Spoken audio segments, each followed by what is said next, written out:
সবাইকে আন্তরিক প্রীতি এবং শুভেচ্ছা জানাচ্ছি। আজ 25শে ডিসেম্বর 2024 খ্রিস্টাব্দ। আমরা শ্রদ্ধা ভরে সারা বিশ্ববাসী খ্রিস্ট ধর্ম অবলম্বীগণ আমাদের ত্রাণকর্তা প্রভু যীশু খ্রিস্টের জন্মদিন তথা বড়দিন পর্ব উদযাপন করছি। আজকে থেকে 2024 বছর আগে ঈশ্বর তনয় প্রভু যীশু খ্রিস্ট তিনি এই পৃথিবীতে মানুষ হয়ে এসেছিলেন। আর যীশু তিনি নিজে আমাদের ধর্মবিশ্বাস অনুসারে তিনি ছিলেন ঈশ্বরের পুত্র, কিন্তু এই পৃথিবীতে আসার মূল কারণ হলো যে তিনি চেয়েছিলেন আমাদের মানুষের পর্যায়ে এসে মানুষকে সমস্ত অন্যায়, অসত্য এবং সমস্ত প্রকারের কষ্ট দুঃখ থেকে মুক্ত করে আমাদেরকে সেই স্বর্গবাসী করবেন। আর এই জন্য তিনি এই পৃথিবীতে আসলেন আমাদের মধ্যে থাকতে। আর তিনি এখনও আমাদের মধ্যে আছেন অদৃশ্যভাবে।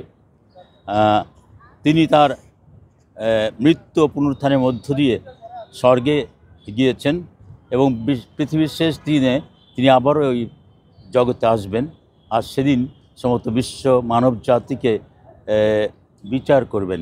আমাদের ভালো মন্দ কাজের উপরে আমাদের বিচার হবে। আমরা যারা ভালো পথে চলছি, যারা আমরা মানব সেবা করি, অন্যদের সঙ্গে সুসম্পর্ক বজায় রাখি, মানুষকে ভালোবাসি, আমাদের এই সৎ কাজের বিনিময়ে তিনি আমাদেরকে স্বর্গ সুখ দান করবেন, সেটা আমাদের বিশ্বাস। তো আজকের এই সুন্দর দিনে ঈশ্বরের পুত্রের এই মানব দেহ গ্রহণ অর্থাৎ মানুষ হওয়ার ঘটনাকে কেন্দ্র করে সারা বিশ্বের মধ্যে যে আনন্দ, সে আনন্দের সহভাগিতা আমরা সবার মধ্যে বিতরণ করছি।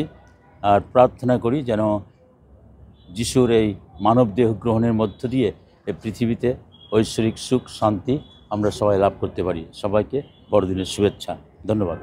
একটু নিরাপত্তার বিষয়ে কেমন কি বলবেন? এবছর আমরা ঊর্ধ্বতন কর্তৃপক্ষের নিকট থেকে সুন্দর নিরাপত্তা ব্যবস্থা পেয়েছি, যা আপনারা দেখতে পাচ্ছেন। গত পরশুদিন থেকে আমাদের এখানে আমাদের প্রশাসনের ভাইরা তারা খুব সুন্দরভাবে আমাদের নিরাপত্তা বিধান করেছে। গত রাত্রের এবং আজকের সমস্ত অনুষ্ঠান সুন্দরভাবে সুসম্পন্ন করতে পেরেছি। আমরা প্রশাসন মহলকে ধন্যবাদ জানাচ্ছি। আজকের বড়দিনে দেশবাসীর উদ্দেশ্যে কি বলবেন? 2024 খ্রিস্টবর্ষ আমাদের বাঙালি জাতির জন্য একটু ভিন্ন, কারণ আমরা জানি ইতিমধ্যে আমরা আমাদের দেশের যে অবস্থা সবাই সচেতনের বিষয়ে।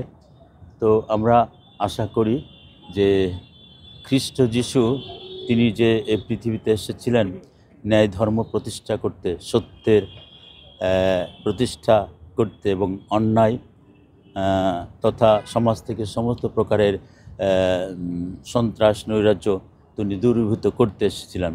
তো আজকের আমাদের বাস্তবতায় সারা বিশ্বের মধ্যে দেখি অস্থিরতা, যুদ্ধ বিগ্রহ নানান কিছু চলছে। আর আমাদের দেশ, আমরা বাংলাদেশের অধিবাসী বাঙালি, তো আমরাও সেটা উপলব্ধি করি যে আমাদের দেশে রাজনৈতিক স্থিরতার অভাব রয়েছে। আমরা প্রার্থনা করি যেন অতি সত্বর আমাদের দেশে রাজনৈতিক স্থিতিশীলতা বিরাজ করে এবং একটা সুন্দর সরকার গঠন করার মধ্য দিয়ে যেন দেশ এবং জাতির কল্যাণ হয়, সেই প্রত্যয় এবং আশা ব্যক্ত করি। ধন্যবাদ।